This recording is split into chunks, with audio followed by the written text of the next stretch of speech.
Swastiastu. Assalamualaikum warahmatullahi wabarakatuh. Shalom, namo buddhaya, dan salam sejahtera untuk kita semua. Terima kasih atas kesempatan yang sudah diberikan kepada kelompok kami.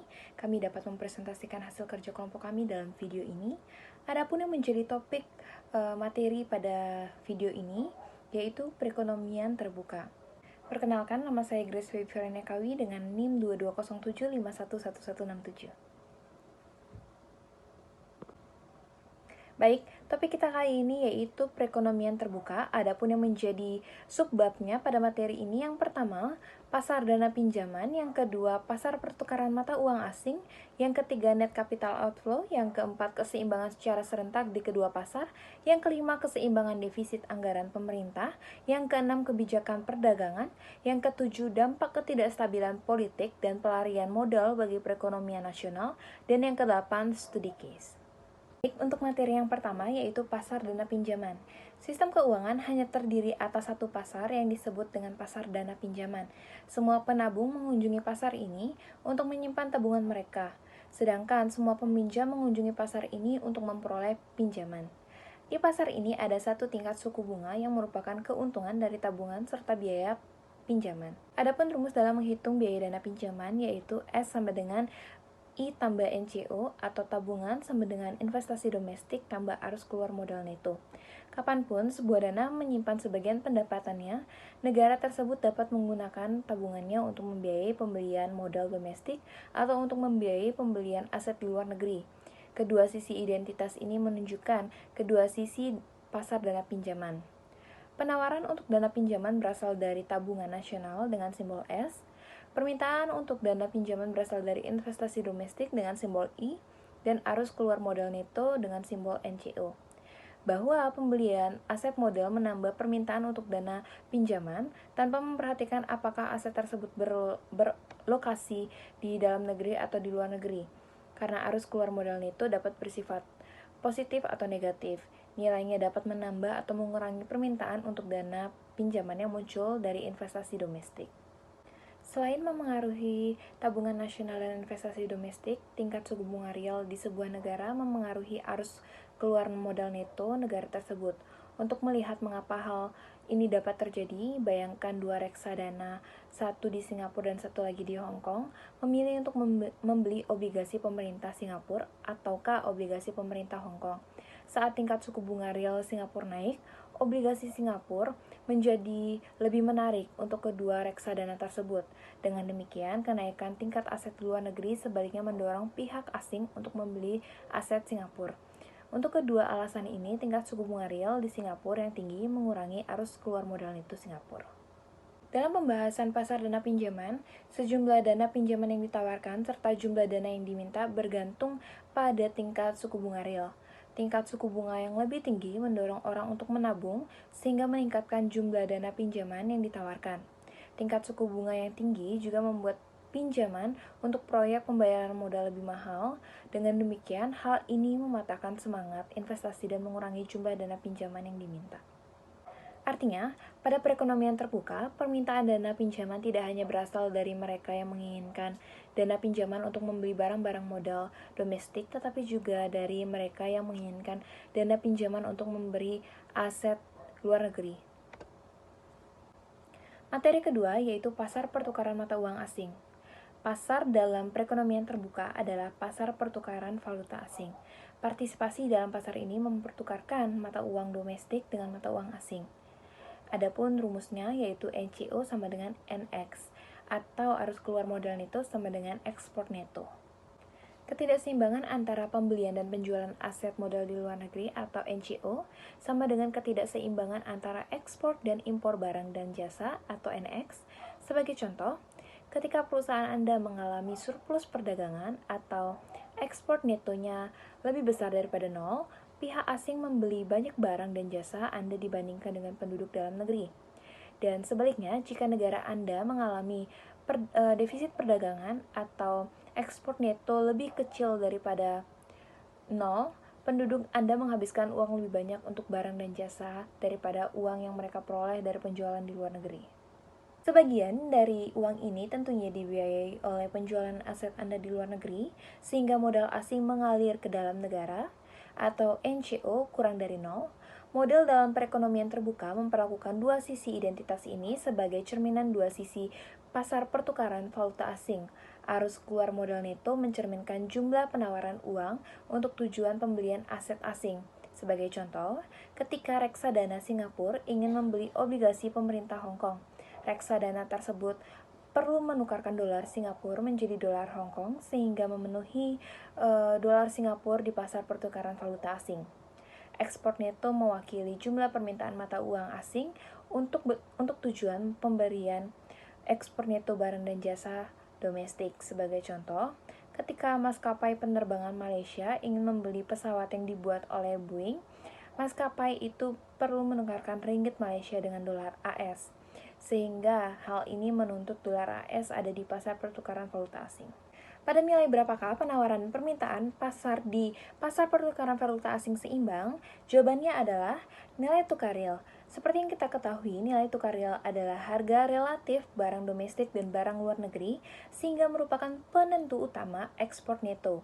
Ketika nilai tukar real di tanah air naik, barang domestik menjadi lebih mahal dibandingkan dengan barang luar negeri, ataupun akibatnya ekspor dari tanah air gagal, sedangkan impor ke dalam negeri meningkat. Untuk kedua alasan tersebut, ekspor neto menurun. Oleh karena itu, kenaikan nilai tukar real mengurangi jumlah permintaan mata uang lokal di pasar pertukaran valuta asing. Kali ini saya akan membahas tentang net capital outflow atau NCO, di mana sejumlah dana penduduk domestik atau dalam negeri akan dipinjamkan ke luar negeri, lalu dikurangi dengan jumlah dana yang dipinjamkan oleh orang asing atau penduduk luar negeri kepada penduduk domestik itu sendiri. Atau secara sederhananya nih, kita bisa katakan sebagai arus keluarnya dana atau modal dari dalam negeri ke luar negeri, baik secara langsung maupun secara tidak langsung. Jadi di dalam net capital outflow ini terdapat 4 variabel ekonomi makro yang begitu penting. Di dalam perhitungan PDB itu terdapat 4 variabel tersebut. Yang pertama itu ada tabungan nasional atau S, yang kedua ada investasi domestik atau I, yang ketiga ada arus keluar modal neto atau NCO, dan yang terakhir adalah ekspor neto atau NX, di mana dapat didefinisikan dengan tabungan nasional sama dengan investasi domestik ditambah dengan ekspor neto, atau net capital outflow sama dengan ekspor neto. Motif sebagian orang yang melakukan penanaman modal di luar negeri ini adalah untuk mencari bahan mentah atau komoditas perdagangan, di mana hal ini dilakukan oleh negara-negara yang kekurangan sumber daya alam sebagai bahan bakunya. Jadi motif ini tuh udah terjadi dari zaman penjajahan ataupun pada zaman-zaman sekarang. Banyak negara-negara itu yang masih kekurangan sumber daya alam, makanya dia membutuhkan kerjasama antara negara lainnya untuk memenuhi kekurangan-kekurangan tersebut. Contohnya itu seperti Jepang, Amerika, Eropa, dan negara lainnya. Penanaman modal di luar negeri ini didorong oleh adanya keinginan untuk mencari pemasaran hasil produksi, memanfaatkan aset secara optimal, mencari teknologi yang lebih maju, memperbesar aset dengan modal terbatas, serta menghindari resiko dalam negeri. Arus keluar modal dapat disebabkan oleh sejumlah alasan ekonomi atau politik, tetapi seringkali dapat berasal dari ketidakstabilan di kedua bidang tersebut. Terlepas dari penyebabnya, arus keluar modal umumnya dianggap tidak diinginkan, dan banyak banget negara-negara yang membuat undang-undang untuk membatasi pergerakan modal keluar dari perbatasan negara tersebut, atau hal ini disebut dengan kontrol modal. Selanjutnya akan dibahas tentang keseimbangan yang terjadi dan bagaimana sih hubungan NCO di pasar dana pinjaman dan pasar pertukaran valuta asing. Bila terjadi arus modal keluar, maka permintaan mata uang asing ini akan meningkat. Dengan demikian, nilai tukar rupiah ini akan mengalami depresiasi. Hal ini berarti volatilitas arus modal akan mengakibatkan perubahan-perubahan terhadap nilai tukar real. Pada dasarnya, masalah ekonomi ini adalah tentang bagaimana sih manusia ini dapat memenuhi kebutuhannya yang jumlahnya tidak terbatas, namun dengan kemampuan-kemampuan yang terbatas. Masalah tersebut dapat dialami oleh semua orang, semua pihak, bahkan oleh semua negara. Keterbatasan suatu negara untuk memenuhi kebutuhannya terhadap barang maupun jasa membuat suatu negara tersebut memikirkan cara gimana sih caranya untuk bisa memenuhi kebutuhan negaranya itu sendiri. Caranya yaitu dengan melakukan kerjasama kepada negara lain, yaitu melakukan perdagangan internasional untuk memenuhi segala kebutuhan serta kekurangan negara itu sendiri. Makanya suatu negara itu membutuhkan negara lainnya untuk memenuhi kebutuhan satu sama lain. Perdagangan internasional ini dilakukan oleh suatu negara untuk memperoleh suatu keuntungan melalui surplus neraca perdagangan. Lalu di dalam kegiatan perdagangan internasional tentunya masing-masing negara ini akan melakukan transaksi pembayaran internasional dengan jenis dan nilai mata uang yang berbeda-beda. Tentunya dengan nilai mata uang yang berbeda-beda itu membutuhkan suatu cara untuk bisa menukarkan uang dari satu negara ke negara lainnya. Penukaran uang dari satu negara dengan negara lainnya itu disebut dengan valuta asing. Jenis dan nilai mata uang yang berbeda-beda ini tentunya membutuhkan adanya penyesuaian nilai antara mata uang suatu negara dengan mata uang negara lainnya yang disebut dengan nilai tukar, sehingga pergerakan nilai tukar ini akan sangat mempengaruhi kegiatan ekspor maupun impor. Nilai tukar juga berfungsi sebagai alat untuk menjaga keseimbangan pembayaran serta sebagai sasaran operasional kebijakan moneter. Lalu oleh karena itu, nilai tukar itu merupakan faktor yang sangat penting di dalam sistem perekonomian terbuka.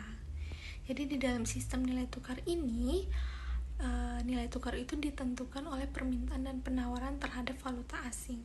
Permintaan dan penawaran terhadap valuta asing ini kenyataannya bukan hanya dilakukan pada saat kegiatan ekspor maupun impor saja, namun dapat dilakukan atau dipengaruhi oleh arus modal atau capital flow suatu negara itu sendiri. Apabila suatu negara menganut rezim devisa bebas, maka hal tersebut juga akan memungkinkan terjadinya peningkatan aliran modal masuk atau capital inflow dari luar negeri. Hal ini akan menyebabkan terjadinya perubahan nilai tukar mata uang suatu negara tersebut terhadap mata uang asing di pasar valuta asing. Permintaan akan valuta uang asing juga berasal dari kebutuhan valuta asing untuk membayar penanaman modal di luar negeri atau penarikan modal, atau disebut dengan capital outflow, yang dimana penawaran akan valuta asing ini juga berasal dari kegiatan penanaman modal asing ke dalam negeri yang membutuhkan mata uang dalam negeri untuk diinvestasikan. Materi yang kelima, kebijakan defisit anggaran pemerintah. Karena defisit anggaran pemerintah merepresentasikan tabungan publik yang negatif, mengurangi tabungan nasional atau jumlah tabungan publik dan swasta. Dengan demikian, defisit anggaran pemerintah mengurangi penawaran dana pinjaman, meningkatkan tingkat suku bunga, dan membatasi investasi. Lalu sekarang mari perhatikan efek defisit anggaran dalam perekonomian terbuka.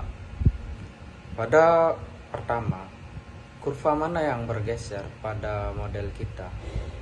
Seperti pada perekonomian tertutup, pengaruh awal dari defisit anggaran pemerintah adalah pada tabungan nasional dan dengan demikian pada penawaran dana pinjaman. Lalu yang kedua, ke arah kurva tersebut bergeser itu kemana? Lagi-lagi seperti perekonomian tertutup, defisit anggaran pemerintah merepresentasikan tabungan publik negatif sehingga mengurangi tabungan nasional dan menggeser kurva penawaran untuk dana pinjaman ke kiri. Ini ditunjukkan oleh pergeseran dari S1 ke S2 pada panel A dalam figur kelima. Langkah ketiga dan terakhir adalah membandingkan keseimbangan lama dengan keseimbangan baru. Pada panel A menunjukkan pengaruh anggaran defisit negara terhadap pasar dana pinjaman di tanah air. Dengan lebih sedikit dana yang tersedia untuk para peminjam di pasar finansial lokal, tingkat suku bunga naik dari R1 menjadi R2 guna menyeimbangkan penawaran dan permintaan. Dihadapkan pada tingkat suku bunga yang tinggi, peminjam di pasar dana pinjaman memilih untuk meminjam lebih sedikit uang. Perubahan ini ditunjukkan pada gambar dengan pergerakan dari titik A ke titik B sepanjang kurva permintaan untuk dana pinjaman. Khususnya rumah tangga dan perusahaan mengurangi pembelian barang modal mereka. Seperti pada perekonomian tertutup, defisit anggaran mengurangi investasi domestik. Dalam perekonomian terbuka, bagaimanapun pengurangan penawaran dana pinjaman menimbulkan dampak-dampak tambahan. Seperti pada panel B, menunjukkan bahwa peningkatan suku bunga dari R1 ke R2 mengurangi arus keluar modal NITU. Karena tabungan yang disimpan dalam negeri sekarang memperoleh tingkat keuntungan yang lebih tinggi. Berinvestasi di dalam negeri sekarang memperoleh tingkat keuntungan yang lebih tinggi. Berinvestasi di luar negeri menjadi kurang menarik sehingga warga domestik membeli lebih sedikit aset luar negeri. Pada tingkat suku bunga yang lebih tinggi, juga menarik pihak investor asing yang ingin memperoleh tingkat keuntungan, juga menarik pihak investor asing yang ingin memperoleh tingkat keuntungan yang lebih tinggi untuk aset-aset ini. Dengan demikian, ketika defisit anggaran meningkatkan tingkat suku bunga, perilaku dalam dan luar negeri menyebabkan arus keluar NITU di dalam negeri menurun. Lalu pada panel C menunjukkan bagaimana defisit anggaran mempengaruhi pasar pertukaran valuta asing karena arus keluar modal NITU berkurang. Orang membutuhkan lebih sedikit mata uang asing untuk membeli aset luar negeri, dan hal ini mendorong pergeseran ke kiri pada kurva penawaran untuk mata uang lokal dari S1 ke S2. Penurunan penawaran mata uang lokal menyebabkan nilai tukar real naik ke E1 menjadi E2. Artinya, mata uang lokal menjadi lebih bernilai dibandingkan mata uang asing. Kenaikan ini akhirnya membuat barang domestik menjadi lebih mahal daripada barang luar negeri, karena orang-orang di dalam negeri ataupun di luar negeri mengalihkan pembelian mereka dari barang domestik yang lebih mahal daripada barang luar negeri yang lebih murah. Karena orang-orang di luar negeri mengalihkan pembelian mereka dari barang domestik yang lebih mahal, ekspor pun dari dalam negeri menjadi menurun dan impor ke dalam negeri pun menjadi meningkat. Untuk kedua alasan tersebut, ekspor neto domestik menjadi menurun. Oleh karena itu, pada perekonomian terbuka, defisit anggaran pemerintah menaikkan suku bunga real, membatasi investasi domestik, kemudian menyebabkan mata uang naik dan mendorong neraca perdagangan ke arah defisit. Materi yang keenam, kebijakan perdagangan. Kebijakan perdagangan adalah kebijakan pemerintah yang secara langsung memengaruhi jumlah barang dan jasa yang diimpor ataupun yang diekspor oleh suatu negara. Kebijakan perdagangan ada dalam berbagai bentuk.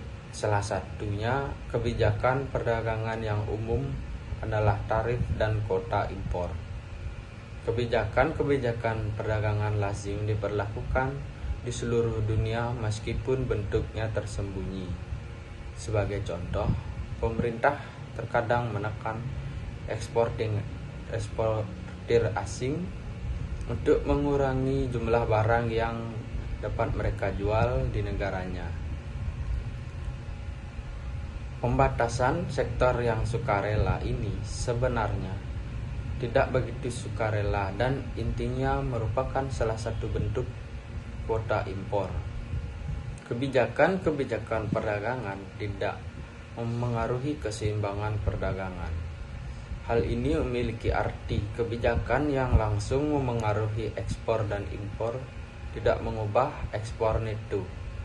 Kesimpulan ini tidak terlalu mengejutkan jika mengingat identitas akuntansi, yaitu dengan sebuah rumus NX sama dengan NCO sama dengan S dikurang I. Ekspor neto sama dengan arus keluar modal neto yang sama dengan tabungan nasional dikurangi investasi domestik. Kebijakan perdagangan tidak mengubah keseimbangan perdagangan karena tidak mengubah tabungan nasional ataupun investasi domestik.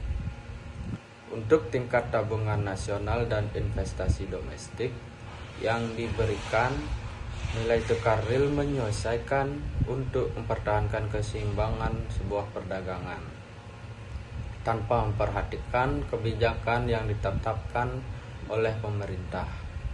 Meskipun begitu, kebijakan perdagangan tidak memengaruhi keseluruhan keseimbangan perdagangan negara. Kebijakan ini memengaruhi beberapa perusahaan seperti industri dan negara dalam menganalisis kebijakan perdagangan dengan menentukan kurva mana yang bergeser.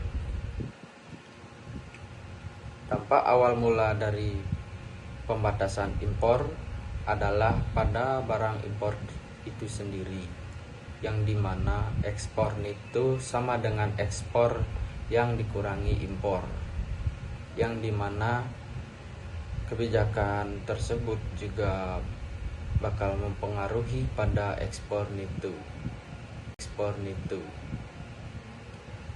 yang dimana ekspor neto adalah asal permintaan bagi ringgit Malaysia dalam pasar pertukaran valuta asing. Selanjutnya menentukan ke arah mana kurva ini akan bergeser. Impor yang dikurangi dari ekspor yang menghasilkan ekspor neto maka akan menaikkan untuk setiap nilai tukar real yang diberikan, dan kenaikan dari permintaan di ringgit dapat dilihat pada panel C pada figur 6 dengan adanya pergeseran dari kurva dari D1 ke D2.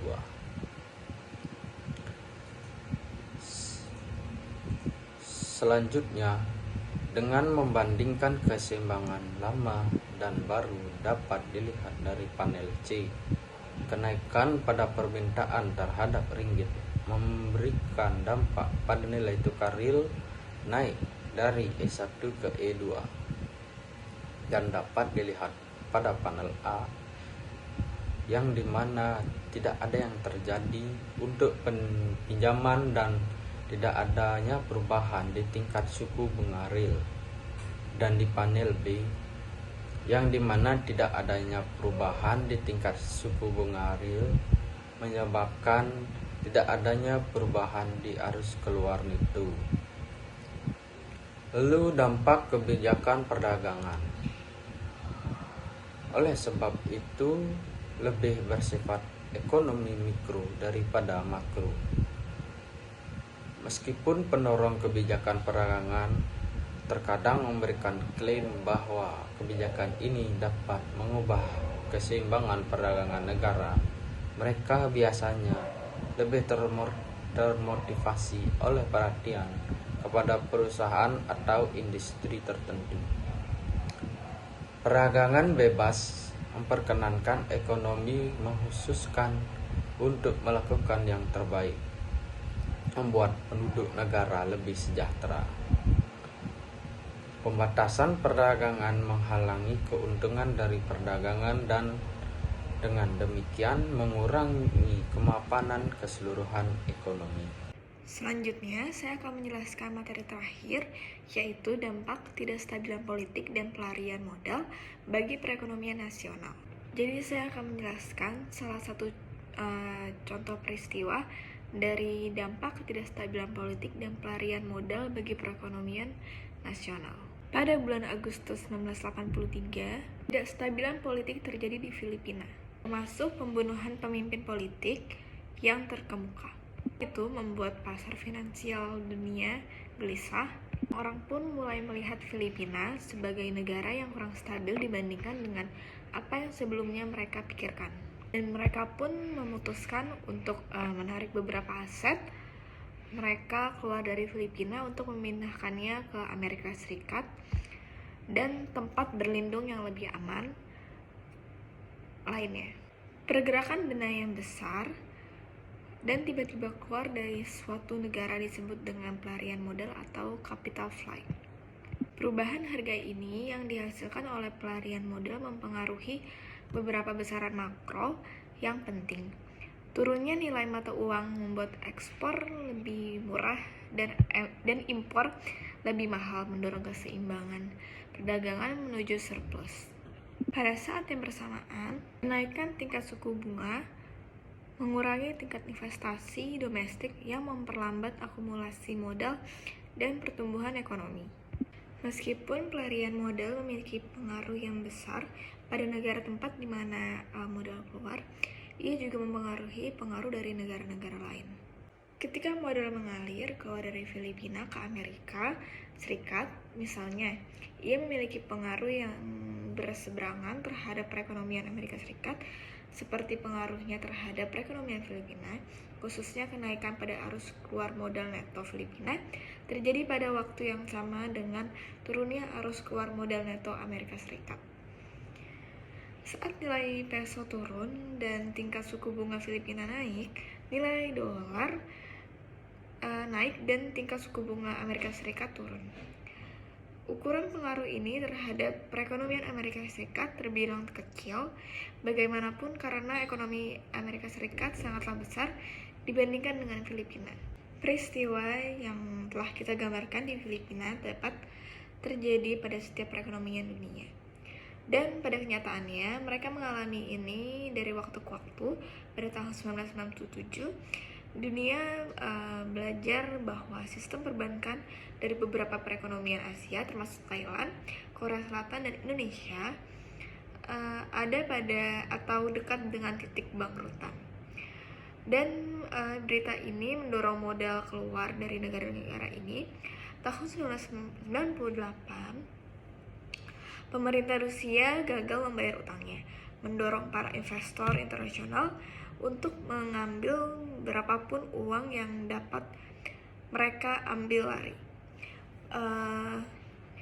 Peristiwa yang sama, tapi lebih rumit, terungkap di Argentina pada tahun 2002, di mana pada setiap kasus pelarian modal ini terjadi kenaikan suku bunga real dan turunnya nilai mata uang.